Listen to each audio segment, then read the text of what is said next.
अस्सलाम वालेकुम एवरीवन। आज हम बनाने जा रहे हैं कश्मीरी पुलाव। उसके लिए पहले हमने ओनियन काट लिया और यहाँ पे लगन में तेल ले लिया, थोड़ा सा तेज पत्ता डाला, एक दो बड़ी इलायची, एक दो छोटी इलायची। तो इसको हम पहले ओनियन इसमें ब्राउन करेंगे तेल में। तो हल्का सा ओनियन ब्राउन करके इसमें थोड़ी सी हल्दी डाल देंगे, 1 टेबल स्पून। और तो अब इसको भी थोड़ा सा ब्राउन करेंगे हम, और साथ में जो डाल देंगे हम इसमें मटन स्टॉक। तो आप इसमें नॉर्मल पानी में डाल सकते हैं, थोड़ा सा साल्ट डाल देंगे अपने टेस्ट के हिसाब से। और राइस हमने जो है पहले भिगो के रखा है 2 घंटे से पहले।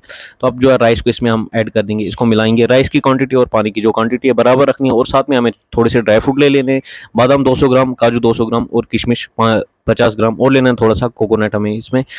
तो और देसी घी में इसको करना है हमें फ्राई। तो ये देखिए हमारे ड्राई फ्रूट फ्राई हो रहे हैं।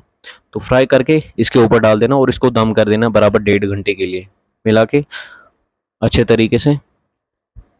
तो हो चुका हमारे 1.5 घंटे। ये देखिए पुलाव हमारी रेडी है। अगर आपको वीडियो पसंद आए तो वीडियो को लाइक शेयर कमेंट जरूर करें और चैनल को साथ में सब्सक्राइब भी करें।